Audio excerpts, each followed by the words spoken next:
Modern student accommodation complexes are often built as closed systems.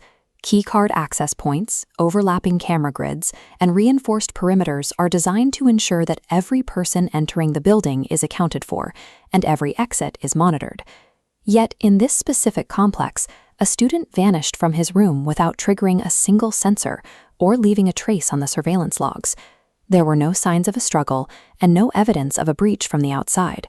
Every window remained locked from the interior, and the digital logs showed no unauthorized use of the building's swipe card system.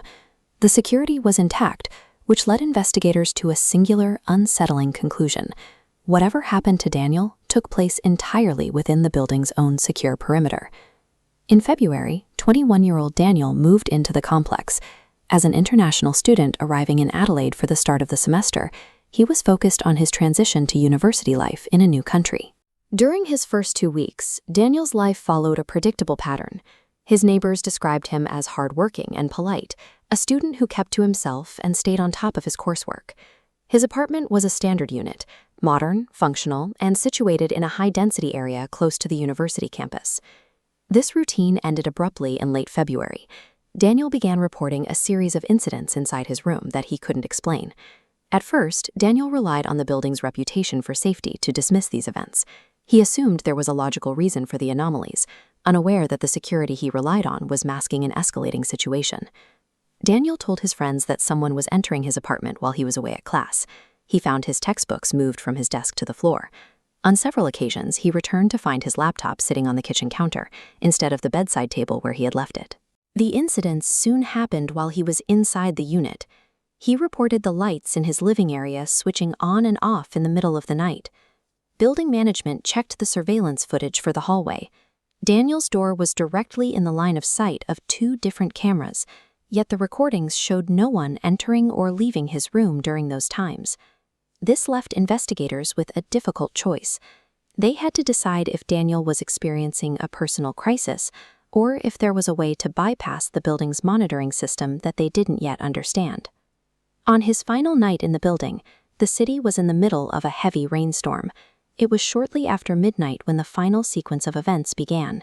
A student in a neighboring unit reported hearing heavy footsteps in the hallway, a sound that stood out because the building was silent during the storm. CCTV captured Daniel's final movements. He was recorded walking alone through the stairwell and toward the basement storage area at 12:14 a.m. Every camera covering the basement exits remained operational throughout the night. However, the footage never showed Daniel leaving that level. The basement, a windowless concrete space used for utilities and storage, became the last place Daniel was ever seen. The search eventually moved into a locked maintenance room in the basement that had been out of use for several years. Inside, investigators found Daniel's backpack tucked behind a stack of old ventilation filters. His mobile phone was found nearby. The device was powered off and the screen had been badly cracked. After restoring the phone's data, technicians found an unsent text message created just minutes before Daniel entered the basement. It read, "I think someone is following me." This message provides a specific context for Daniel's earlier reports. It places the moved books and flickering lights into the framework of a physical presence that had been observing him within the building. One theory suggests that someone may have been living within the building's internal voids, the spaces behind the walls and maintenance shafts, completely undetected by the cameras. Another possibility involves an unmapped connection between the modern basement and an older drainage system or cellar from a property that stood on the site decades earlier. Despite these theories and months of investigation, the police have found no way for a person to enter or leave the basement without being recorded. The case remains officially unsolved. Today, students in the building still report the sound of footsteps in the hallways late at night, often occurring during heavy rain. The security measures designed to isolate this complex from the street performed their job perfectly.